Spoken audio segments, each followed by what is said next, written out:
The Chicago Bears defense didn't have that much turnover this offseason, but the changes Ryan Poles did make could mean that this defense looks more different next season than you might expect.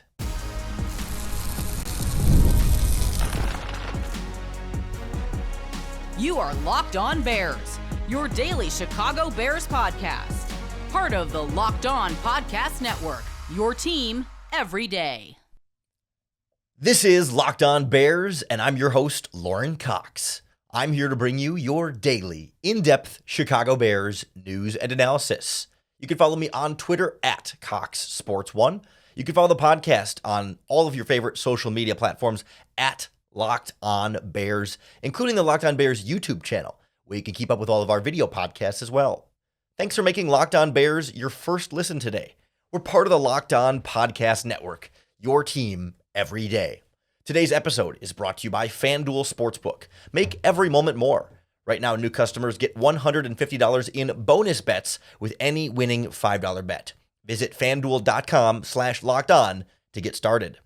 On the show today, we look at where this Bears defense could look a little bit different. Obviously, a couple of players out of the lineup from last season to this season, but more specifically, like how that manifests itself on the field with play calling and scheme decisions based on the players that the Bears do have out there. We'll start with hearing from veteran safety Kevin Byard about how he thinks the dynamic with him and Jaquan Brisker is going to look a little bit different this season than it looked in the past with Eddie Jackson back there next to Brisker. Then we'll find out about the progress Gervon Dexter is working on this offseason and how sometimes that can be a little bit of fool's gold when we hear about it at this stage of the process, but then how the changes in the defensive line as a whole impact the play calling, the pass rush, and what the back end of this defense is then therefore able to do as a result, and how the Bears are keeping tabs on that throughout this part of the offseason when they're not in pads and it's not full contact practice in the same way that we get into training camp and for the rest of the season.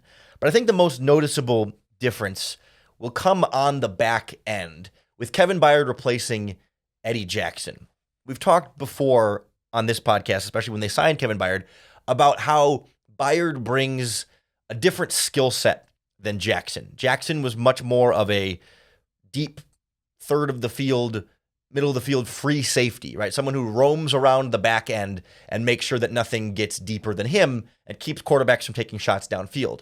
Kevin Byard, over the course of his career, has played more of a strong safety role. I mean, not that he only fits in that box, just like how Eddie Jackson doesn't only fit in the free safety box, but he's generally been someone who's been better, closer to the line of scrimmage, attacking downhill, being up in the box, which is a very similar style to what Jaquan Brisker does well. So now in Chicago, you have two safeties that are a little bit more comfortable, a little bit more at their best, I would say, closer to the line of scrimmage and not on the deep end.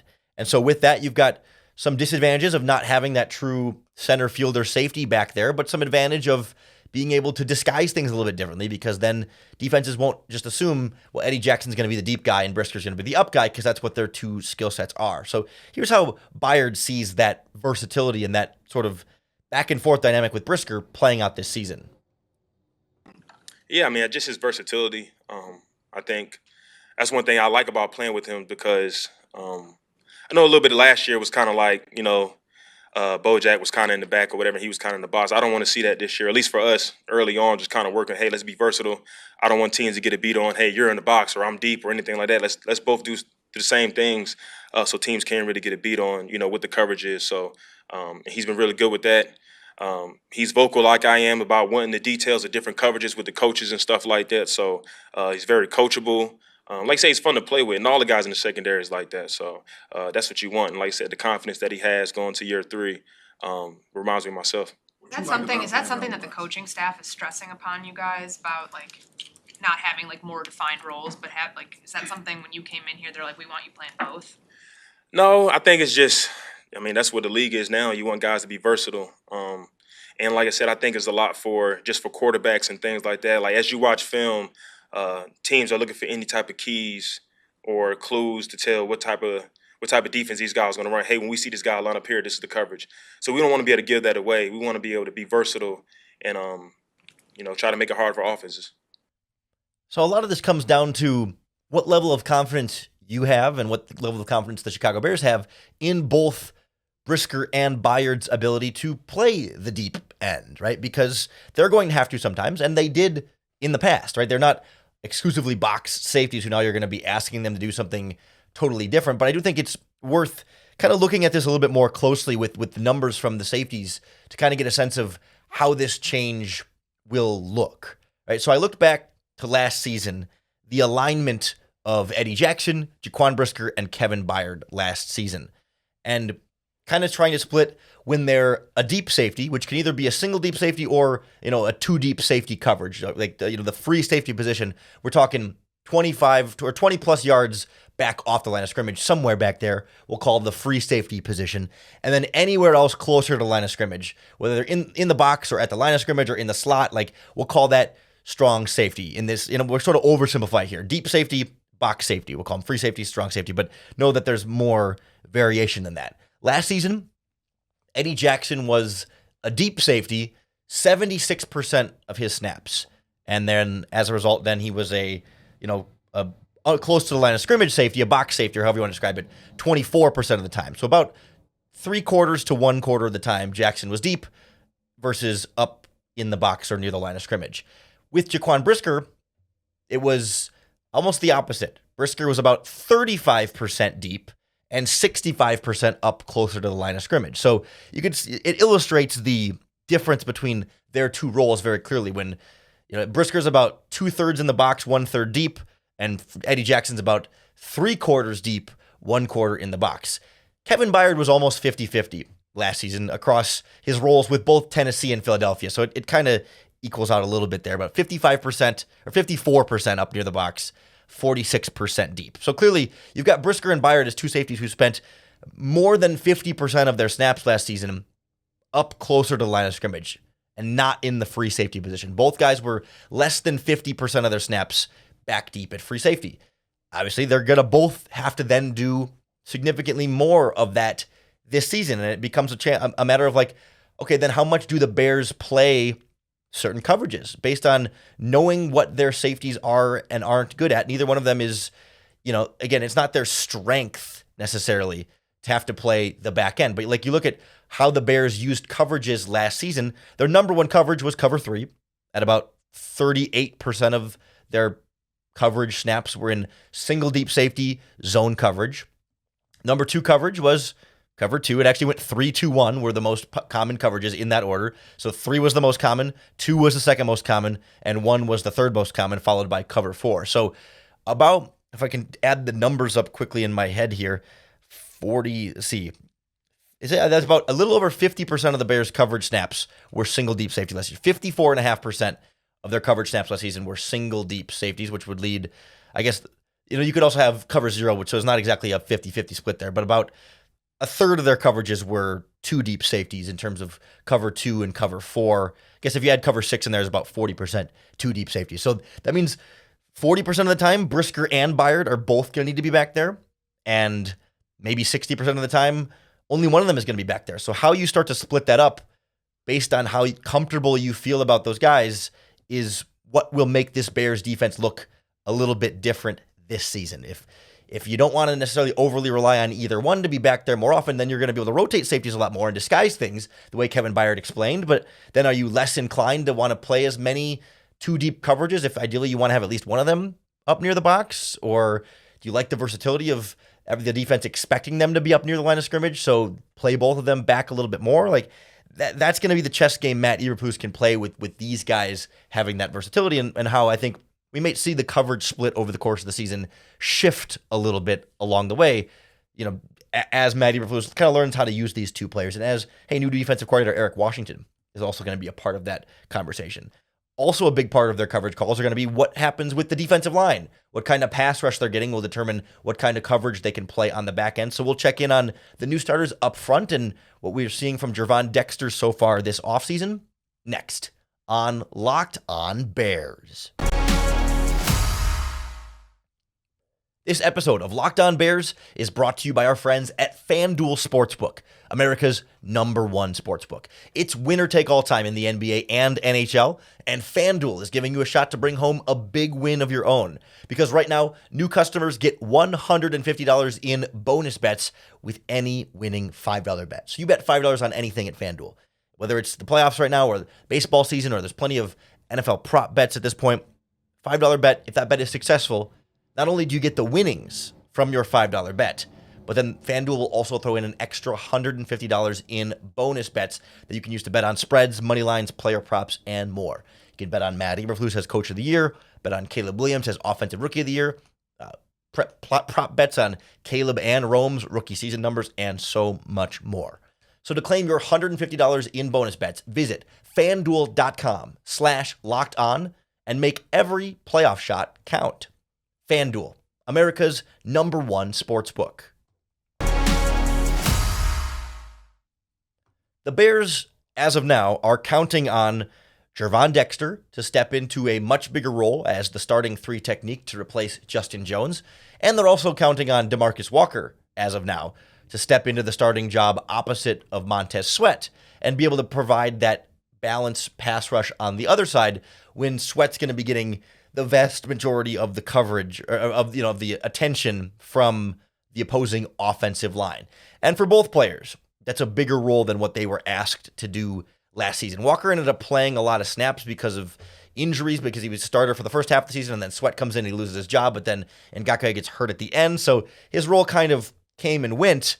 But for Dexter, it's really going to be a big step up for him. I mean, last season, Justin Jones played the most snaps of any Bears defensive lineman with 740.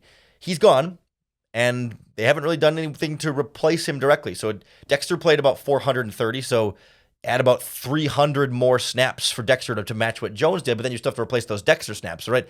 Dexter's going to be playing a lot more unless the Bears add something else, and they're going to need him to play better than what he did last season. There were some nice flashes. He had a couple of sacks on the quarterback and a couple of big plays in the backfield, but on a down-in to down-out basis, I think we needed to see some more consistency. And of course, he's a rookie. You don't expect him to come in and thrive right away. Defensive linemen in particular tend to take longer to adjust from the college game to the NFL game. Sometimes it takes more than 2 seasons before these guys really get there. But the Bears, as of now, are counting on Dexter to be something even more this season, to be that starter. And so far, during OTAs, it's hard to gauge progress too well, but Matt Eberflus certainly sees some key growth in an area that's a lot more visually obvious. What were you expecting him to improve on in terms of his time away, doing his own work, and then when he showed back up, did you see that growth in those areas? Yeah, I noticed the body composition first. It was really good. He changed his body in the time he was off, so he's much leaner now and he's quicker. That he really looks good in terms of his get off. That was one thing he had to work on. Then pad level, because he's such a big guy, tall guy, and he's worked on those things. But his movement, his athletic ability is even better now because of he really worked at his body. Now if you're a regular listener of the Locked On Bears podcast, if you're one of our everydayers that tune in every day, a couple weeks ago on the podcast, we talked about the idea of like, hey, don't overreact to reports that come out of OTAs. And in that podcast episode, I specifically hypothesized that perhaps we would hear that Gervon Dexter is in great shape and has taken good care of his body and looks leaner, faster, stronger. And I got to say I nailed that one pretty much to the T. I didn't go back and find the exact language I used, but it was pretty darn close to exactly what Matt Eberflus said, which is a good thing, right? I'm not here to say like, oh no, you shouldn't be encouraged that Gervon Dexter is in good shape. However, I do think we need to be careful not to make this more than it is. Gervon Dexter should be in good shape. We want him to be in good shape. It is good that he is leaner and faster and more explosive or whatever. I mean, all these things that the Bears wanted him to do. The fact that he did that is a very good thing. Matt Eberflus did not have to say that. He doesn't say that about every player. Not every player, as he said, has lost weight or is faster and stronger and leaner and all that stuff. It is good. However, I've seen people, understandably, take that and go, all right, Gervon Dexter year 2 breakout is coming. He is in great shape. He's lost weight. He's lighter. He's going to be more explosive, more dynamic, and he is going to dominate on this Bears defensive line this season. And that could very well be the case. I'm not here to say no, that's not going to happen. But I do think, especially with someone like Gervon Dexter, that the body composition wasn't really one of the concerns we had, right? We knew coming out of Florida, he was a freak athlete who moves really well for his size. I mean, he's like 6'6", 310 plus pounds or whatever.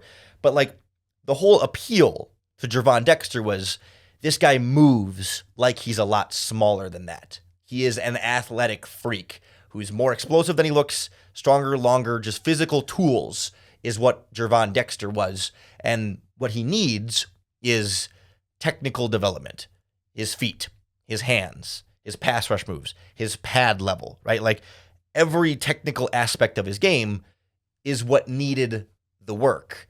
The body wasn't necessarily the thing that needed the work. It felt like the body was one of the strengths. And so it's still good that the body got even better.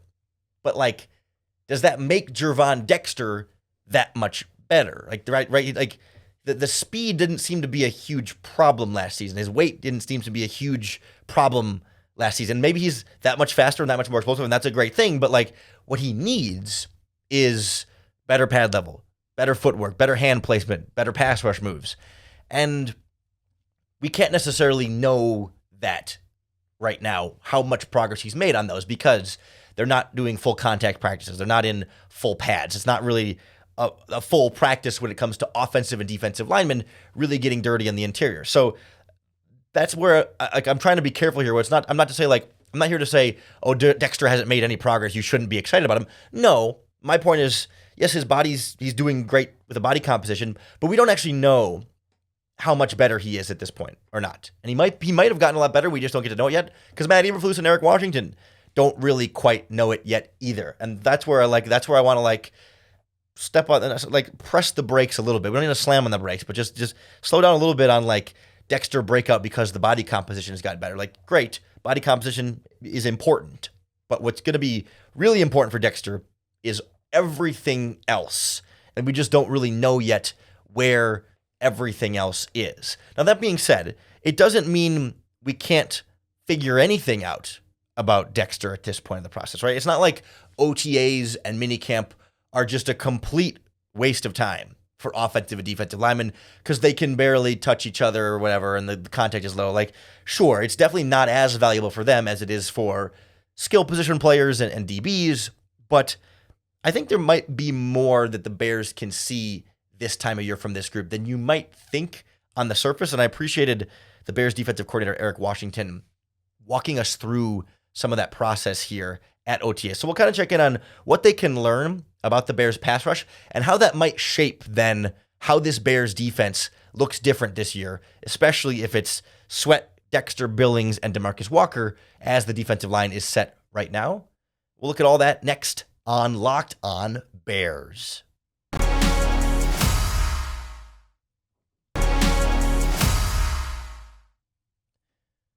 We know that this Bears defensive line is new in terms of who's in the starting lineup, but not necessarily brand new players, which helps a lot of that continuity, right? Like, yes, Dexter was not starting last season, and DeMarcus Walker, I guess, did end up starting quite a bit last season, but wasn't always a starter last season.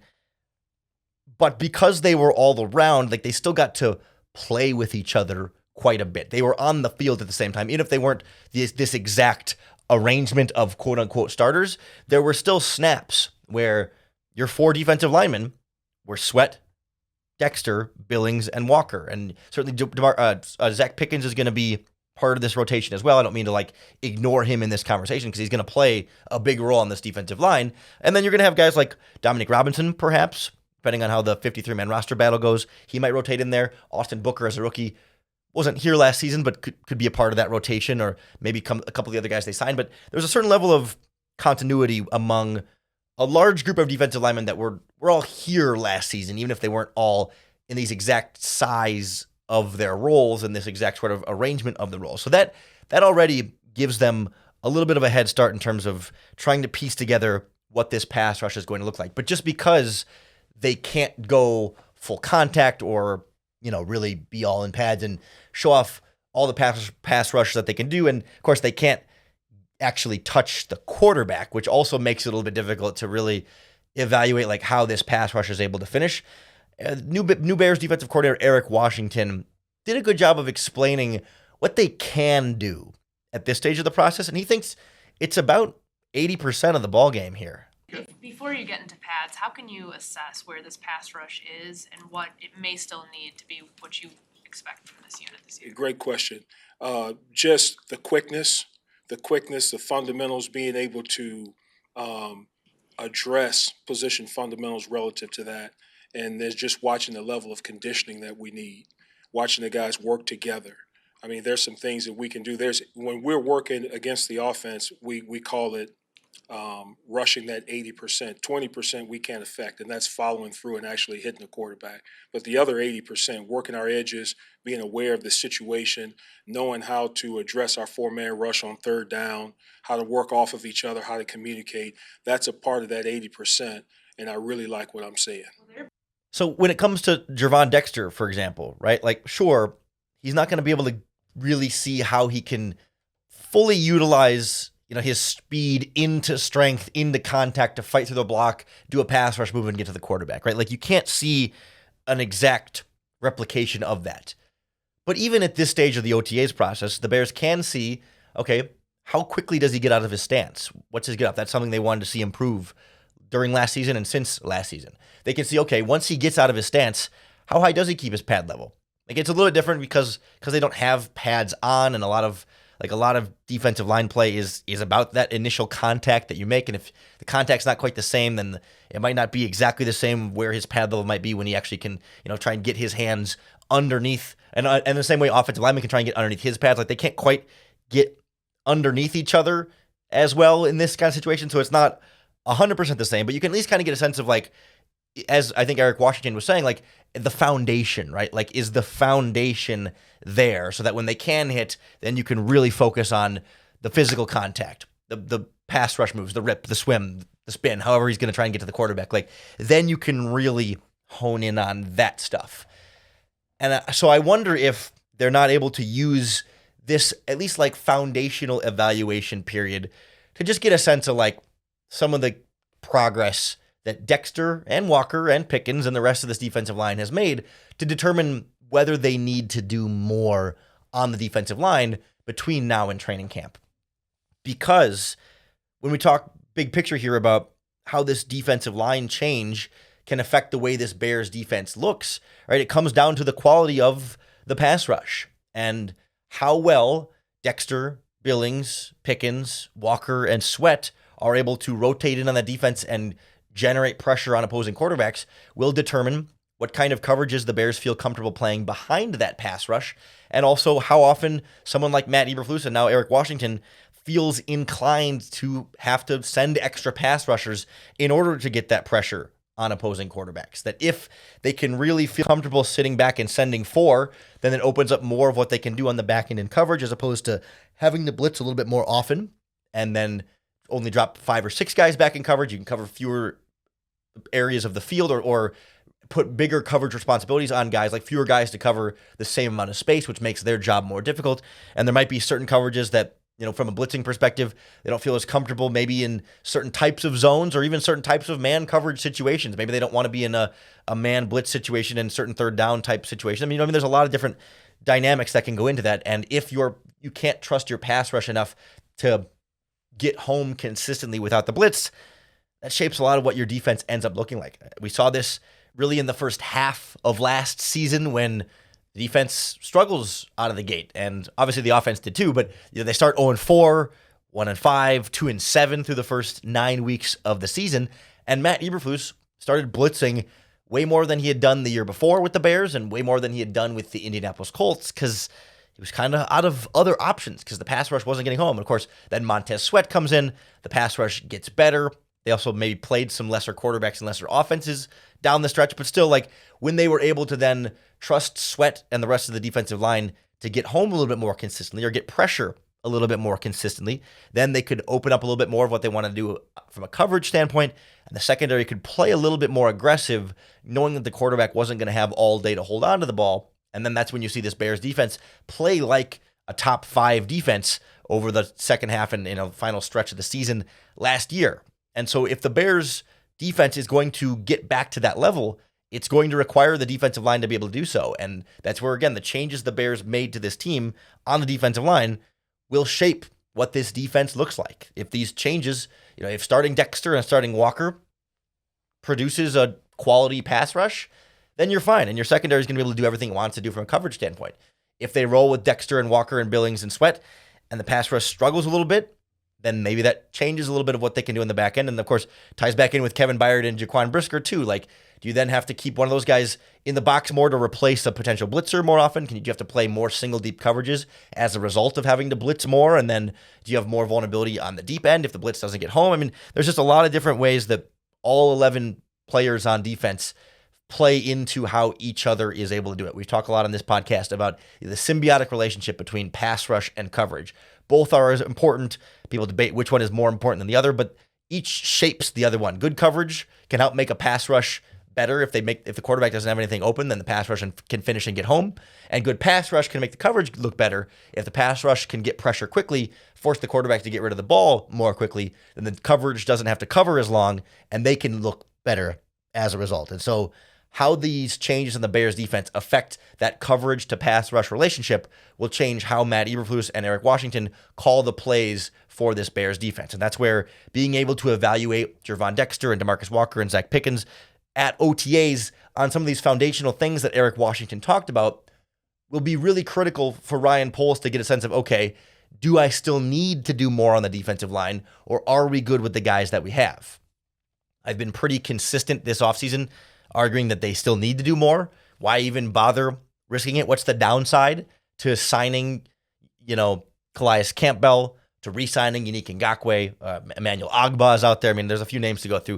It doesn't seem to me like there's any downside to adding more pass rush to this team. Like, okay, maybe you play one of your younger guys fewer snaps than you would have otherwise, but like, I think the Bears are at the point where it's like, let's get the good pass rush, and we don't have to put player development as the number one thing. We can put like being good on defense as more important than that. And it's not like signing Ngakoue or Calais Campbell or whoever.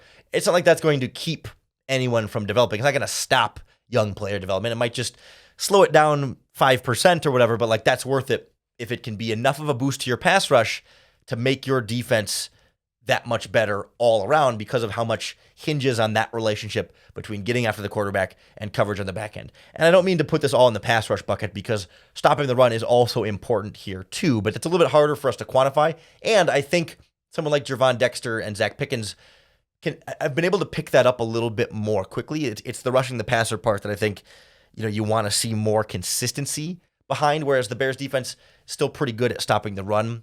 Even with those guys in the defensive line, the run defense wasn't like a huge problem. They had a couple of rough moments early on, but they were still stopping the run pretty well, even when the defense was struggling a little bit more as a whole early on in the season. So that's where it's like pass rush is how we talk about it a lot, and that's not to say that run defense is not important or not a part of this equation, but just what's going to be more critical. I think that affects the coverage more directly, as opposed to like the run defense is all everyone trying to stop the run, but pass rush and coverage are a little bit more codependent on each other, not putting the other one in a position where things are going to be that much more difficult. So hopefully, between the defensive line changes and the safety changes, it gives you a better sense of how this Bears defense could look a little bit different on the field this season, not just with different literal people out there, but with the play calling, the coverages, the way they get after the quarterback and stuff. Hopefully, you learned a little something along the way as we go through this process and get to know this team, this scheme, these players that much better. That's what we try and do for you here on the Locked On Bears podcast, is entertain and inform, have a good time with it, and hopefully dig out some real nuggets of information here, even in the offseason when all we've got right now are OTAs. We're not going anywhere. We're still here for you 5 days a week on YouTube or wherever you get your podcasts. So make sure you hit that subscribe button to keep up with all of our daily, in-depth Chicago Bears news and analysis. Thanks for making Locked On Bears your first listen today, and hopefully every single day as we get more updates from Chicago Bears OTAs. We'll bring them all for you right here on the podcast, and we will always make sure that we give you another opportunity to bear down.